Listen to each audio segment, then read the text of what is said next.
Hello everyone, welcome to the final episode of OpGames. So, I know that you might notice I have something a little different with me today. I brought my laptop because I'm not going to talk about a theme of a game or what makes a game tick today. Instead, it's my last episode. I've always wanted to do this.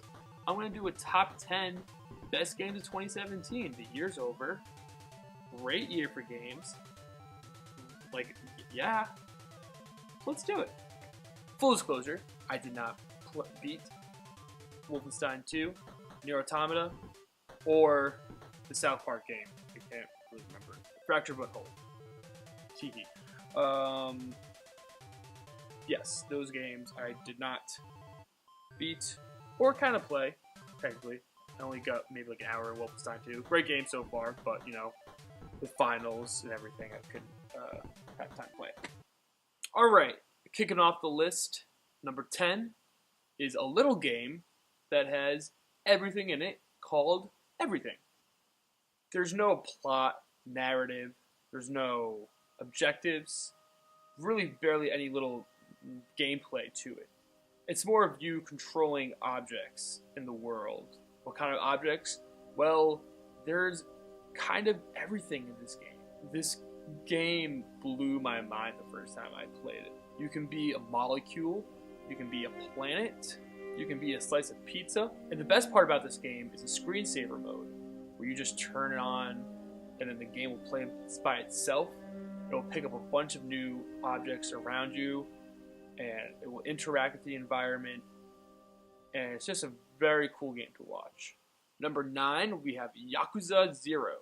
I've never played a Yakuza game before this. They always seemed hard to get into. But for some reason, and I think this was an epidemic that a lot of people played it, this one stuck with them. This game is a prequel for all the other Yakuza games. You play as Kazuma Kiryu, when he has to try and spin a very serious Yakuza tale. The best part about this game is how it's littered with ridiculous characters.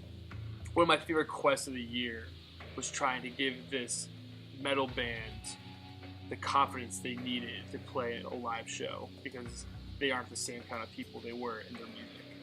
This game isn't really about the combat, it's about the characters. The story of the game too is very compelling. It's a game that makes me want to go check out more Yakuza games. Number 8 is PlayerUnknown's Battlegrounds. Chicken dinner, winner, winner is a phrase I will never say playing this game because I am awful at it. For those of you who don't know, that is what pops up when you are the winner in a PUBG game. PUBG is basically Battle Royale in the Hunger Games. You start off in a lobby with many expletives being yelled towards you. Then you're loaded onto a plane, and you and 99 other players will jump off and try to land in a very well-loaded area, pick up as many weapons as you can, and you just go to town on each other. Very simple premise, and it's also been tried to be done many times before in games. However, this one works. I played this with a few friends also, and it's one of those games where you need to have great patience with them, because a teammate can really screw up the game for you. What really makes me come back to this game too is trying to be able to say that sweet phrase, winner, winner, chicken dinner. I get sucked into it. I get sucked into the competition. Maybe someday. Number 7 goes to Super Mario Odyssey. Now this might be a little high on the list. I didn't get to play it that much as I wanted to. There are 1,000 moons in this game to collect, which is sort of like the new star if you ever played Super Mario 64. I've collected about 300. My roommate collected around 929. And it's his favorite game of the year for sure. But 300 also means that I had a pretty damn good time with this game.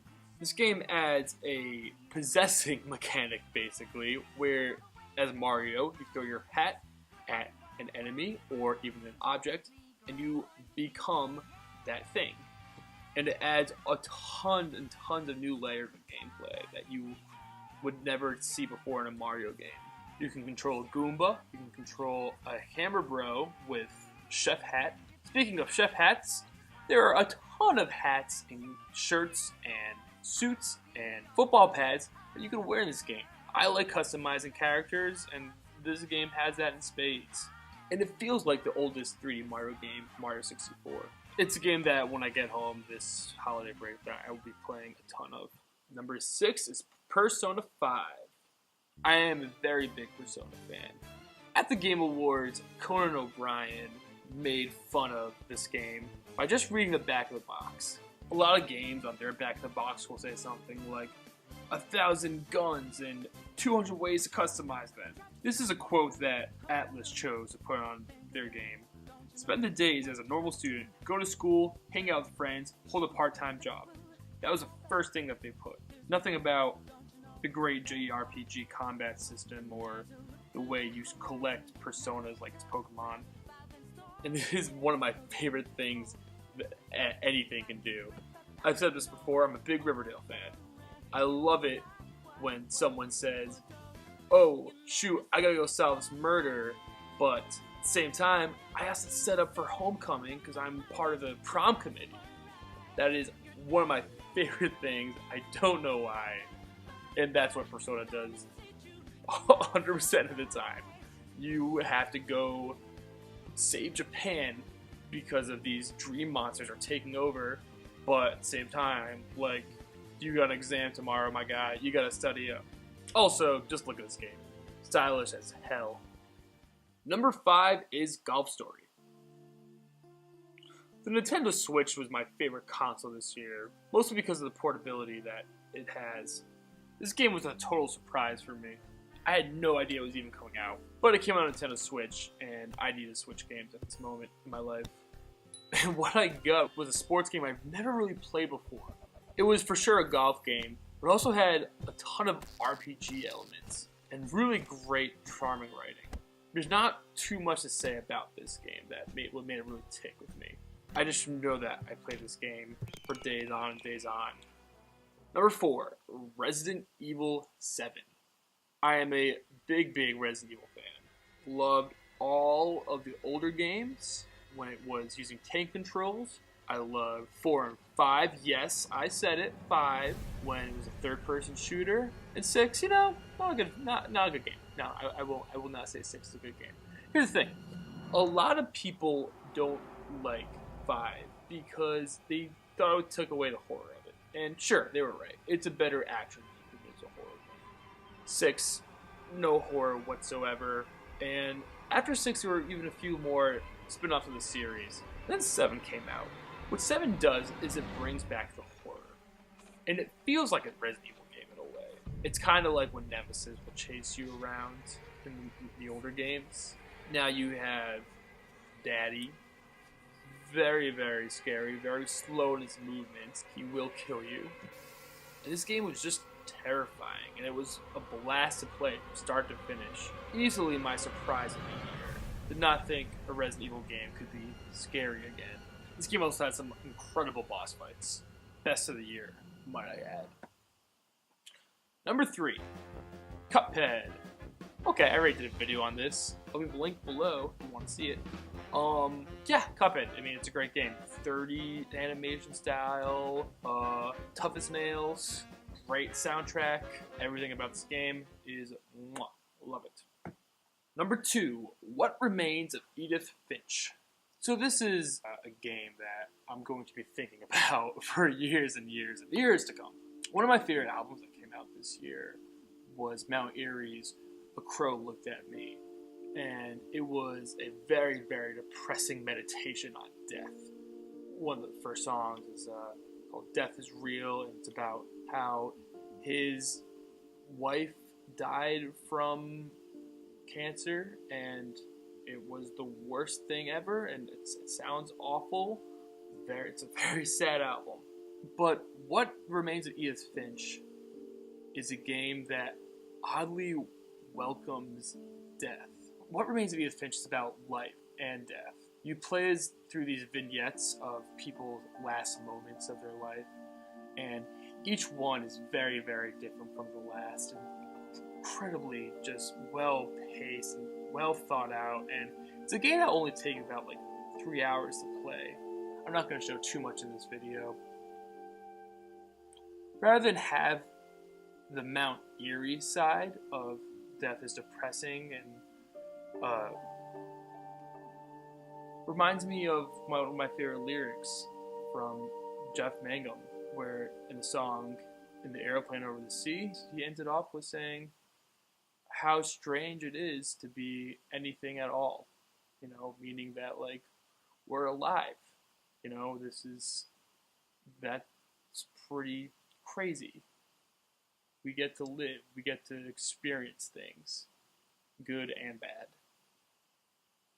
Number one, The Legend of Zelda: Breath of the Wild.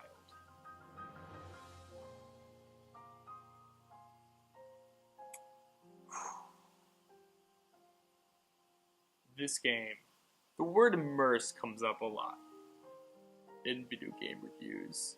It never feels really right unless you're talking about virtual reality.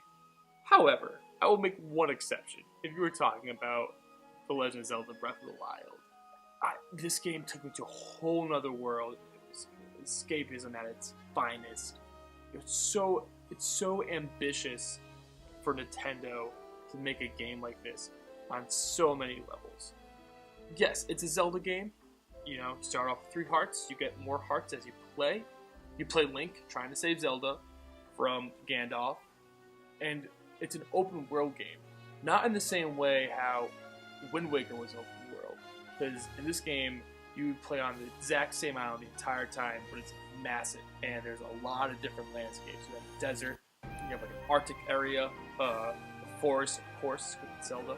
Villages are scattered all over the place, and the best thing this game did for me, as soon as you beat the tutorial, the main quest just says defeat Gandalf, and that's it. You have a quest line, and it never fills up. It just says defeat Gandalf.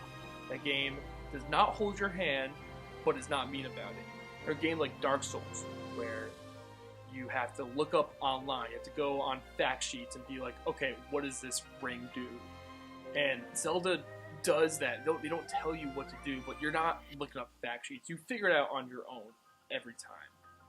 Every time you think you can't do something, you try it, like, oh yeah, no, you can totally do that. It is hands down my favorite Zelda game, and one of my favorite open world games, and possibly one of my favorite games ever.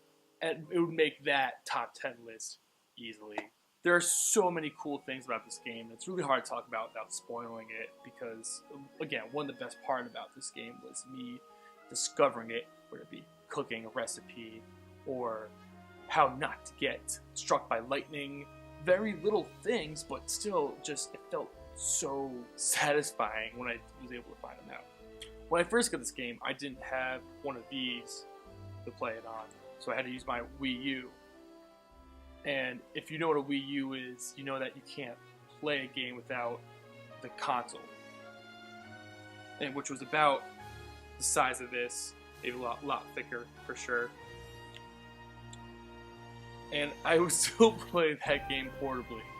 I would actually bring my Wii U to class, and I would play Zelda during break. I feel like I'm just sort of rambling about this game. I'm getting really lost in my thoughts about it. If I were to finish off saying what Zelda is that the first game I've ever played what made me feel like an adventure. And for someone who's been playing the game for about 16 years now, that's pretty impressive.